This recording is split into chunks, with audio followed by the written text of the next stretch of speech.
भक्तों जय माता दी। महाकाली धाम से हम पुजारी वीरेंद्र भैया जी स्वागत करते हैं अपने महाकाली धाम में। भक्तों कैसे हैं आप लोग सब, और कामना यही करते हैं आप जहां भी रहें खुशहाल रहें, स्वस्थ रहें और भगवान शिव की कृपा आप लोगों पे बनी रहे। भक्तों कोई भी व्यक्ति होता है उसके जीवन में शुभ या अशुभ दोनों प्रकार के लक्षण होते हैं।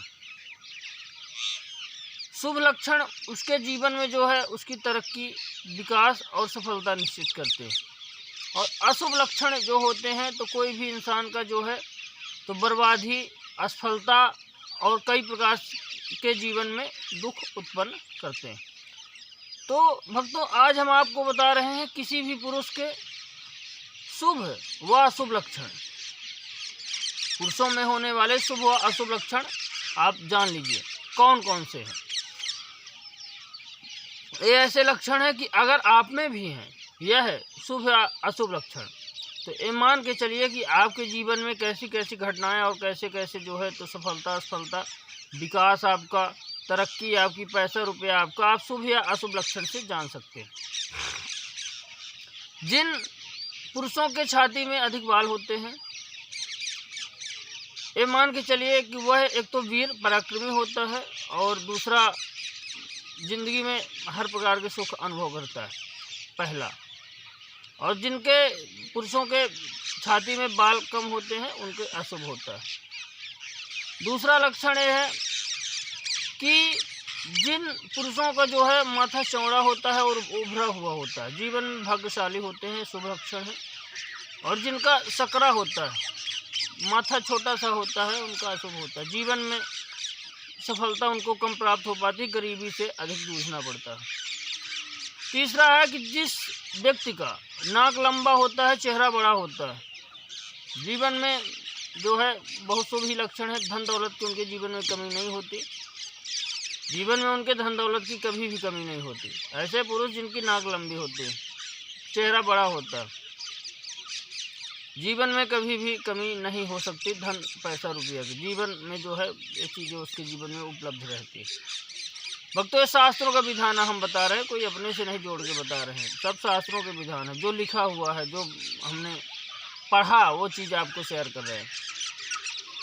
चौथा है कि जिन पुरुषों की जो है भौहें जुड़ी रहती हैं आपस में, ये भौहें जो है ये आपस में जुड़ी रहती, बीच में भी बाल होती, जैसे खाली है भौहों के बीच में खाली रहता है जहाँ पे आज्ञा चक्र है वहाँ पे भी बाल है, बहुत ही शुभ, जीवन में पैसा रुपया, धन दौलत, तरक्की उसके जो है कदम चूमती, हमेशा पैसा रुपया उसके जेब में रहता है और अधिक धनवान होता है, बहुत भाग्यशाली होता है, जीवन में सभी प्रकार के सुख व्यक्ति को प्राप्त होते हैं। पेट पतला और लंबा बड़ा होना, अधिक गरीब होते हैं ऐसे व्यक्ति और खाना अधिक खाते हैं। जिनका पेट पतला और लंबा होता है ऐसे व्यक्ति जो है जीवन में गरीब होते हैं और खाना अधिक खाते हैं, ये भी अशुभ ही लक्षण है।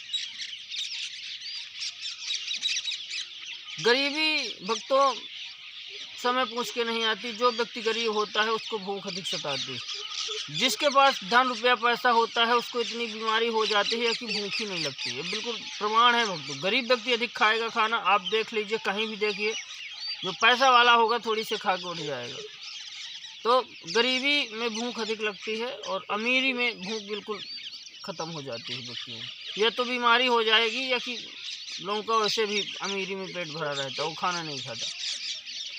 उसके बाद जो है तो जिनके घुटनों में मांस रहित घुटना होता है वही व्यक्ति बहुत गरीब होते हैं, जीवन में बहुत ही गरीब होते हैं, सफलता कभी प्राप्त नहीं हो सकती, ना घर का सुख उनको प्राप्त होता है, बिल्कुल प्रमाण है। जिनके जो है तो घुटनों में मांस नहीं होता, घुटना एक पैर के जोड़ के जो नीचे होता है, बीच वाला जो घुटना होता है उसके नीचे जो होता है, तो अगर मांस रहित होता है तो मान के चलिए कि वह व्यक्ति जीवन में बहुत ही दुखी है। उसके बाद जो है तो अगर पेट में तिल होता है बहुत ही शुभ है, पेट में तिल है बहुत है, उत्तम भोजन खाने को इच्छुक होता है व्यक्ति, बहुत सी शुभ चीज़ होती है। पेट में अगर तिल है तो मान के चलिए कोई दिक्कत वाली बात नहीं है, उत्तम भोजन का इच्छुक व्यक्ति है, बहुत ही शुभ तिल होता है।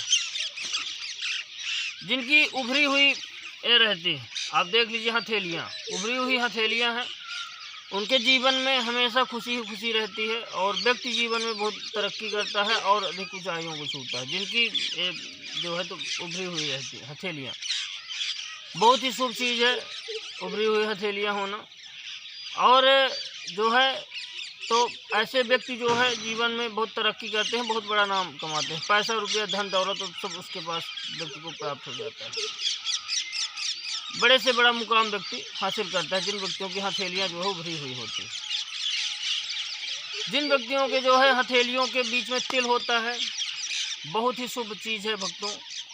तिल अगर है व्यक्तियों के जीवन में हाँ हथेली में, तो धन पैसा रुपया तरक्की यश वैभव हर प्रकार के परिवार से सुख व्यक्ति को प्राप्त होते हैं। पंजे व्यक्ति के लंबे होना, पैर के पंजे लंबे होना, ये भी बहुत शुभ संकेत होते हैं। ऐसे व्यक्ति जो है तो समाज में जो है सम्मान प्राप्त करते हैं। जिनके पैर और ये भी पंजे लंबे, हाथ के पंजे और पैर के पंजे जो है लंबे होते हैं, बड़े होते हैं, समाज में यश वैभव सम्मान हर चीज़ प्राप्त करता है व्यक्ति, बहुत मान सम्मान प्राप्त करता है और जीवन में जो है तो हर प्रकार के जो है सुख सुविधाएँ व्यक्ति प्राप्त करता है। जिन व्यक्तियों का जो है तो घुटना जो है, दोनों पैर जो है टेढ़े रहते हैं, वह व्यक्ति जीवन में बहुत गरीब होता है, वह व्यक्ति जीवन में बहुत गरीब होता है, बहुत ही अशुभ लक्षण है। क्योंकि ऐसे व्यक्ति जीवन में गरीबी अधिक प्राप्त करते हैं और जीवन में जो है संघर्ष बहुत होता है। ऐसे व्यक्तियों के जीवन में बहुत अधिक संघर्ष होता है। जो व्यक्ति के जो है पैर जो टेढ़े होते हैं, मिलाने पे घुटना बहुत फैल जाते हो, ऐसे व्यक्ति जो है जीवन में बहुत अधिक संघर्षमय जीवन व्यक्तियों का होता ही होता है, ये मान के चलिए। और भक्तों ऐसा है कि देखिए शुभ और अशुभ लक्षण तो भगवान की देन है, कोई व्यक्ति यहाँ पे पैदा नहीं करता है। एक चीज़ और है, जिन व्यक्तियों के जो है तो हाथ में तिल होता है, यहाँ पे बहुत भाग्यशाली और कीर्तिमान होता है व्यक्ति, बलवान होता है और जो है ये शुभ लक्षण है, ये जो है शुभ लक्षण है, अधिक बलवान होता है और जीवन में जो है धन वैभव यश कीर्ति हर सब कुछ प्राप्त करता है। जिन पुरुषों के पीठ में अधिक बाल होते हैं, कान में बाल होते हैं, बहुत ही विद्वान होता है व्यक्ति, वह ये शुभ लक्षण है, बहुत ही विद्वान होता है, बहुत ही समझदार, बहुत ही सुलझा हुआ व्यक्ति रहता है। जिन व्यक्तियों के कान में बाल हो, आप देखते होंगे बहुत लोगों के कान में बाल है कि पीठ में बाल, पूरे शरीर में बाल होते हैं, ऐसा व्यक्ति जो है बहुत ही शुभ होता है। हाँ, जिन व्यक्तियों के जो है पीठ में बाल हैं और सामने बाल नहीं हैं, तो वह व्यक्ति का अशुभ है। जिनकी छाती में बाल नहीं, पीठ में खूब बाल है, वह व्यक्ति के अशुभ लक्षण है। लेकिन कुछ लक्षण शुभ होते हैं भक्तों जीवन में, कुछ लक्षण जो है अशुभ होते हैं। तो जिन व्यक्तियों के शुभ और अशुभ लक्षण है, आप पहचान के अपना कल्पना कर सकते हैं कि हमारा भाग्य कैसा है, हमारा भाग्य कैसा है। हाँ, कुछ भाग्य यहाँ पे भी लोगों के निर्माण होते हैं, कर्म के द्वारा जो है तो किस्मत बदली जा सकती है। अगर आप अच्छे कर्म करोगे, भगवान की सेवा करोगे, भगवान शिव की साधना करोगे, तो भगवान शिव आपको सब कुछ प्रदान कर देंगे। तो भक्तों, हमारे द्वारा दी गई जानकारी आपको कैसी लगी, आप कमेंट करके बताएं। चैनल को लाइक करें, शेयर करें, सब्सक्राइब करें, जिससे अधिक से अधिक लोगों तक हमारी जानकारी पहुंच सके। भक्तों नमस्कार, जय माता दी।